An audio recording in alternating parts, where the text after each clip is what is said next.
ಒಂದು ಕಾಲದಲ್ಲಿ ನಮ್ಮ ಹಿರಿಯರು ಬೆಳೆಯುತ್ತಿದ್ದ ಒಂದು ಬೆಳೆ ಇದೆ. ಇವತ್ತದಕ್ಕೆ ಮಾರುಕಟ್ಟೆಯಲ್ಲಿ ಎಲ್ಲಿಲ್ಲದ ಬೆಲೆ, ಆದರೆ ನಾವೆಲ್ಲ ಅದನ್ನ ಬಹುತೇಕ ಮರ್ತೇ ಬಿಟ್ಟಿದೀವಿ.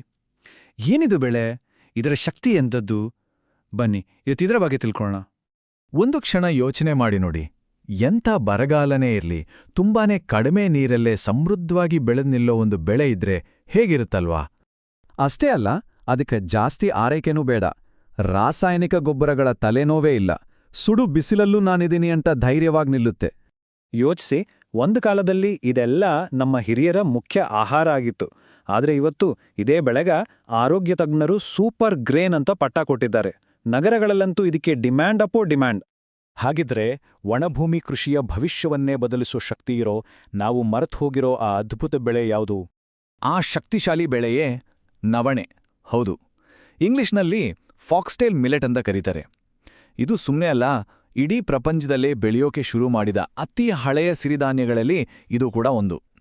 ಅಬ್ಬಾ, ಇದರ ಇತಿಹಾಸ ಕೇಳಿದ್ರೆ ನಿಜಕ್ಕೂ ರೋಚಕ ಅನ್ಸುತ್ತೆ. ಸುಮಾರು 4000 ವರ್ಷಗಳ ಹಿಂದೆ ಚೀನಾದಲ್ಲಿ ಇದನ್ನ ಮೊದಲು ಬಾರಿಗೆ ಬೆಳೆದಿದ್ರು.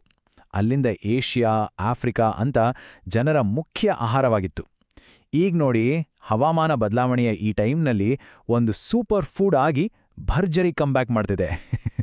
ನಮ್ಮ ಭಾರತದಲ್ಲಿ ಇದಕ್ಕೆ ಎರಡ ಹೆಸರು, ಪ್ರತಿಯೊಂದು ಭಾಗದಲ್ಲೂ ಒಂದೊಂದು ಹೆಸರು.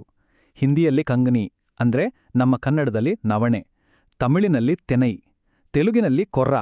ಹೀಗೆ ಬೇರೆ ಬೇರೆ ಹೆಸರುಗಳಿಂದ ಕರೆಯಲ್ಪಡುವ ಈ ಧಾನ್ಯ ನಮ್ಮ ಸಂಸ್ಕೃತಿಯಲ್ಲೇ ಬೆರೆತೋಗಿದೆ. ಸರಿ, ಹಾಗಿದ್ರೆ ಇವತ್ತಿನ ಈ ಹವಾಮಾನ ಸವಾಲುಗಳಿರೋ ಕೃಷಿ ಪದ್ಧತಿಗೆ ನವಣೆ ಯಾಕಿಷ್ಟೊಂದು ಮುಖ್ಯ? ಇದರ ಮಹತ್ವ ಏನು? ಬನ್ನಿ ನೋಡೋಣ. ಇದರ ಅತಿ ದೊಡ್ಡ ಪ್ಲಸ್ ಪಾಯಿಂಟ್ ಅಂದ್ರೆ ನೀರು. ಮೆಕ್ಕೆಜೋಳದಂಥ ಹೆಚ್ಚು ನೀರು ಕೇಳೋ ಬೆಳೆಗಳಿಗೆ ಹೋಲಿಸಿದ್ರೆ ನವಣೆಗೆ ಸುಮಾರು 1/3 ಕಡಿಮೆ ನೀರು ಸಾಕಂತೆ. ಅಂದ್ರೆ ಬರಗಾಲ ಇರೋ ಪ್ರದೇಶಗಳ ರೈತರಿಗೆ ಇದಕ್ಕಿಂತ ದೊಡ್ಡ ವರದಾನ ಬೇಕಾ ಹೇಳಿ?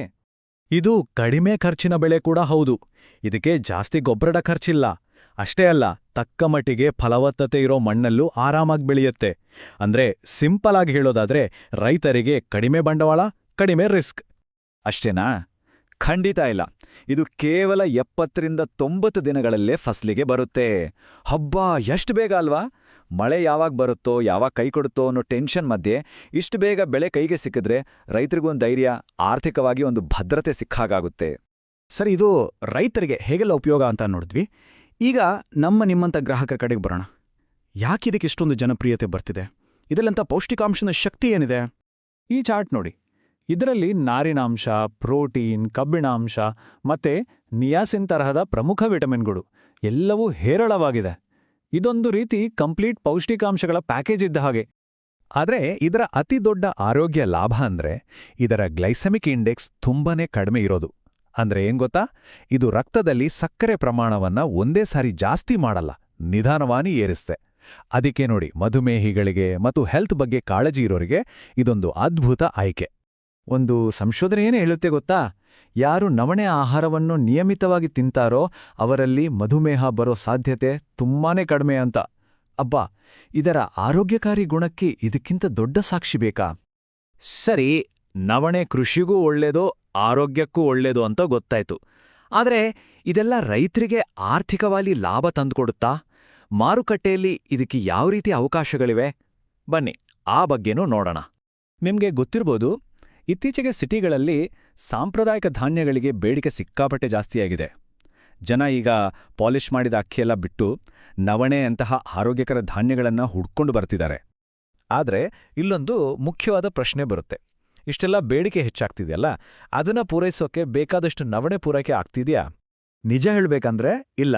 ಈ ಬೇಡಿಕೆ ಮತ್ತು ಪೂರೈಕೆ ನಡುವಿನ ಅಂತರ ಇದೆಯಲ್ಲ, ಅದೇ ರೈತರಿಗೆ ಒಂದು ಸುವರ್ಣಾವಕಾಶ. ಯಾಕಂದ್ರೆ ಇದು ಒಳ್ಳೆ ಬೆಲೆ ಸಿಗೋ ಹಾಗೆ ಮಾಡುತ್ತೆ. ಯಾರು ಬೇಗ ಈ ಮಾರುಕಟ್ಟೆಗೆ ಬರ್ತಾರೋ ಅವ್ರು ಹೆಚ್ಚು ಲಾಭ ಮಾಡ್ಕೊಳ್ಳೋ ಚಾನ್ಸ್ ಇದೆ. ಹಾಗಿದ್ರೆ ಇಷ್ಟೆಲ್ಲ ಮೌಲ್ಯ ಇರೋ ಈ ಬೆಳೆಯನ್ನ ಬೆಳೆಯೋದೇಗೆ? ಇದರ ಕೃಷಿ ವಿಧಾನದ ಬಗ್ಗೆ ಸ್ವಲ್ಪ ಪ್ರಾಕ್ಟಿಕಲ್ ಆಗಿ ತಿಳಿದುಕೊಳ್ಳೋಣ ಬನ್ನಿ. ನವಣೆ ಬೆಳೆಯೋದು ಅಷ್ಟೇನು ಕಷ್ಟದ ಕೆಲಸವೇನಲ್ಲ. ಮೊದಲು ಭೂಮಿಯನ್ನು ಚೆನ್ನಾಗಿ ಉಳುಮೆ ಮಾಡಬೇಕು. ಆಮೇಲೆ ಸಾಲಾಗಿ ಬೀಜ ಬಿತ್ತನೆ ಮಾಡಿದ್ರೆ ಆಯ್ತು. ಸಾವಯವ ಗೊಬ್ಬರ ಹಾಕಿದ್ರೆ ಇನ್ನೂ ಒಳ್ಳೇದು. ಶುರುವಿನಲ್ಲಿ ಕಳೆ ಬರದ ಹಾಗೆ ನೋಡ್ಕೊಳ್ಳೋದು ತುಂಬಾನೇ ಇಂಪಾರ್ಟೆಂಟ್. ಕೊನೆಗೆ ತೆನೆಗಳೆಲ್ಲ ಬಂಗಾರದ ಬಣ್ಣಕ್ಕೆ ತಿರುಗಿದಾಗ ರೈತನ ಶ್ರಮಕ್ಕೆ ಫಲ ಸಿಕ್ತು ಅಂದಾನೆ ಅರ್ಥ. ಕಟಾವಿಗೆ ರೆಡಿ. ಬೇರೆ ಬೆಳೆಗಳಿಗೆ ಹೋಲಿಸಿದ್ರೆ ಇದಕ್ಕೆ ಎಷ್ಟು ಕಡಿಮೆ ಗೊಬ್ಬರ ಬೇಕು ಅನ್ನೋದಕ್ಕೆ ಈ ಟೇಬಲ್ ನೋಡಿ. 1 ಹೆಕ್ಟೇರ್ಗೆ ಕೇವಲ 40 ಕೆಜಿ ಸಾರಜನಕ, 20 ಕೆಜಿ ರಂಜಕ ಮತ್ತು ಬರೀ 10 ಕೆಜಿ ಪೊಟ್ಯಾಷ್ ಸಾಕು. ಅಂದ್ರೆ ಖರ್ಚು ಎಷ್ಟೊಂದು ಉಳಿಯುತ್ತೆ ನೋಡಿ. ಇಷ್ಟೊಂದು ಕಡಿಮೆ ಖರ್ಚಿನಲ್ಲೂ ರೈತರು ಒಂದು ಸ್ಥಿರವಾದ ಲಾಭದಾಯಕ ಇಳುವರಿಯನ್ನಂತೂ ಖಂಡಿತ ನಿರೀಕ್ಷಿಸಬಹುದು. ಪ್ರತಿ ಹೆಕ್ಟೇರ್ಗೆ ಸುಮಾರು 20ರಿಂದ 25 ಕ್ವಿಂಟಲ್ ಧಾನ್ಯ ಸಿಕ್ಕರೆ ಜಾನುವಾರುಗಳಿಗೆ ಬೇಕಾದ 30ರಿಂದ 40 ಕ್ವಿಂಟಲ್ ಹುಲ್ಲೂ ಸಿಗುತ್ತೆ. ಅಂದ್ರೆ ಡಬಲ್ ಲಾಭ. ಕೊನೆಯದಾಗಿ ಹೇಳೋದಾದ್ರೆ, ಕೃಷಿಯ ಭವಿಷ್ಯ ಅಂದ್ರೆ ಯಾವಾಗ್ಲೂ ಹೊಸ ಹೊಸ ಟೆಕ್ನಾಲಜಿಗಳೇ ಆಗ್ಬೇಕಂತಿಲ್ಲ. ಕೆಲವೊಮ್ಮೆ ನಾವು ಮರೆತು ಹೋಗಿರೋ ನಮ್ಮ ಹಿರಿಯರ ಜ್ಞಾನವನ್ನ ಮತ್ತೆ ಕೆದಕಿ ನೋಡೋದ್ರಲ್ಲೂ ಅಡಗಿರುತ್ತೆ. ಅದಕ್ಕೆ ನವಣೆಗಿಂತ ಒಂದು ಶ್ರೇಷ್ಠ ಉದಾಹರಣೆ ಇನ್ನೊಂದಿಲ್ಲ. ಈ ಮಾಹಿತಿ ನಿಮಗೆ ಸಹಾಯ ಮಾಡಿದೆ ಅಂತ ನಾವು ನಂಬುತ್ತೇವೆ. ಇದು ಬೇರೆ ರೈತ ಬಾಂಧವರಿಗೂ ತಲುಪಲಿ ಅಂತ ದಯವಿಟ್ಟು ಲೈಕ್ ಮಾಡಿ, ಶೇರ್ ಮಾಡಿ ಮತ್ತು ಇಂಥ ಇನ್ನೂ ಹೆಚ್ಚಿನ ಕೃಷಿ ಮಾಹಿತಿಗಾಗಿ ನಮ್ಮ ಚಾನೆಲ್ಗೆ ಸಬ್ಸ್ಕ್ರೈಬ್ ಆಗೋದನ್ನ ಮರೆಯಬೇಡಿ.